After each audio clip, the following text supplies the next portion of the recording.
Pak Ganjar itu punya track record mau duduk bareng orang yang berbeda sama dia. Coba kita perhatikan deh, kita bicara dari kasus-kasus yang kontroversial yang orang-orang tuh kadang-kadang takut ngangkatnya. Kita lihat bagaimana Pak Ganjar menyelesaikan Kendeng. Kita lihat bagaimana Pak Ganjar sekarang sedang berupaya menyelesaikan Wadas. Bahkan persoalan yang berkaitan dengan IKTP, Pak Ganjar tuh selalu datang ke titik persoalan. Kenapa Samara memutuskan mendukung salah satu kandidat spesifik kepada Ganjar ketika Ganjar sendiri belum cerita apa gagasannya gitu? Gimana sih cara kita mengetahui gagasan terbaik seseorang? Rekam jejak kan? Iya betul. Visi misi akan dibangun. Kalau saya sih jujur sebagai anak muda dan saya mengajak anak-anak muda yang lainnya, justru kita manfaatkan komunitas lari ini untuk ikut men-shape visi misi kandidat yang kita dukung gitu.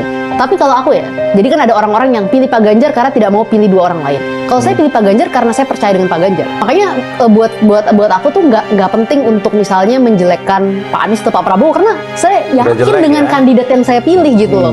Kandidat yang saya pilih tuh bagus gitu. Contoh, saya mau ngasih satu contoh. Kemarin aku bilang, Pak Ganjar pro perempuan, dasarnya apa? Loh, kita lihat sekarang secara data, angka kematian ibu melahirkan itu menurun secara drastis 57% loh di era Pak Ganjar sepanjang tahun di Jawa Tengah. Di Jawa Tengah. Iya. Ini pemilih logis tuh kayak gini. Tapi ada satu hal yang juga menarik dari Pak Ganjar yang pasti banyak orang nggak tahu. Orang kan lihat beliau di Jateng. Orang lupa Pak Ganjar ini pernah jadi anggota dewan.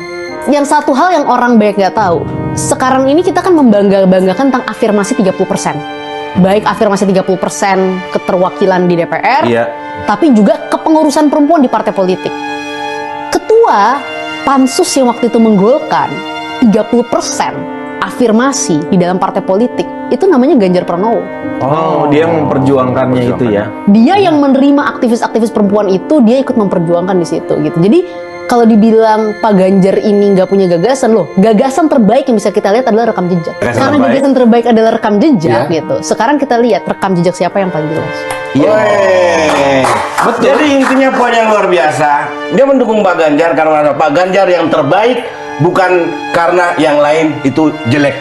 Bukan. Nah, karena yang terbaik. Yang terbaik. Bersama Pangeran ini menyatakan dukungan buat Pak Ganjar.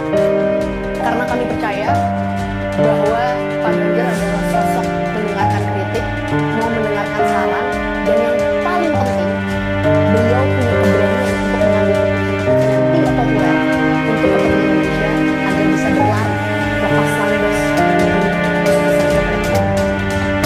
Awalnya dia ngomong seperti ini.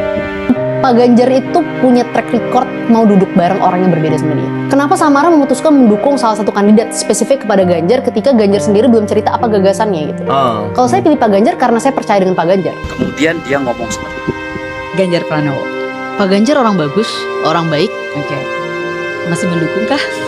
Aku pasti ikut apapun yang ini putuskan Pak Erik. Ujung-ujungnya dia ngomong seperti ini. Dan merasa bahwa pilihan yang terbaik untuk melanjutkan pembangunan Pak Jokowi ke depan itu namanya Pak Prabowo dan Mas Gibran. Kita kemasan. Anti klimaks sekali.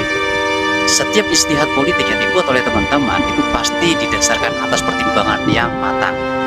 Tapi tentu saja sejarah tidak pernah lupa istihad politik apapun yang pernah kita buat semasa hidup kita. Saat saya dulu memutuskan untuk menjadi kader BSI, sejarah sudah mencatat hal itu. Dan pada saat saya memutuskan keluar dari BSI untuk mendukung Pak Ganjar Pranowo, sejarah juga mencatat itu. Dan sejarah juga tidak melupakan bagaimana si Samara Amani berbelok dari barisan militan pendukung Ganjar Pranowo menjadi barisan militan pendukung Prabowo Subianto. Padahal si Samara Amani tahu betul bahwa Pak Jokowi telah melakukan manipulasi konstitusi dan mengerahkan aparatur pemerintahan untuk mendukung barisan Prabowo Subianto, dan sejarah tidak akan pernah lupa.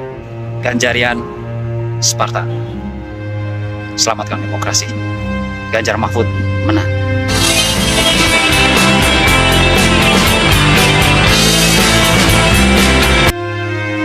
Kalau Prabowo kayaknya banyak yang salah nih, sampai saya lihat ini ada Kebohongan award. kebohongan.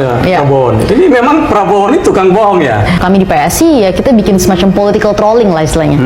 Political trolling dengan memberikan penghargaan gitu kepada Pak Prabowo.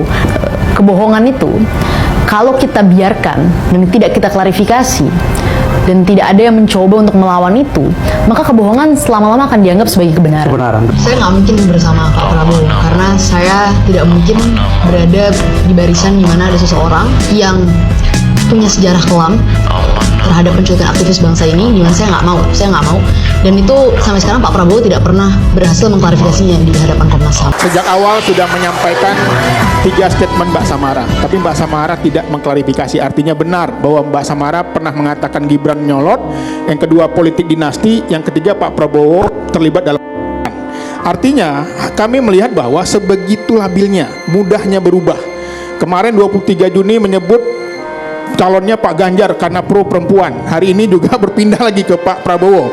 Ada ketum PSI dulu bilang Pak Anies pembohong di depan presiden. Kemudian memberi Pak Prabowo uwet kebohongan, pemimpin pembohong. Ya kan? Lalu Samara 23 Januari nulis gini, saya nggak mungkin bersama Pak Prabowo karena saya tidak mungkin berada di barisan di mana ada seorang yang sejarah kelam terhadap penculikan aktivis bangsa. Siapa itu Bang? Siapa itu Bang? Saya nggak mungkin bersama Pak Prabowo karena saya tidak mungkin berada di barisan di mana ada seseorang yang punya sejarah kelam terhadap penculikan aktivis bangsa ini, di mana saya nggak mau, dan itu sampai sekarang Pak Prabowo tidak pernah berhasil mengklarifikasinya di hadapan Komnas HAM.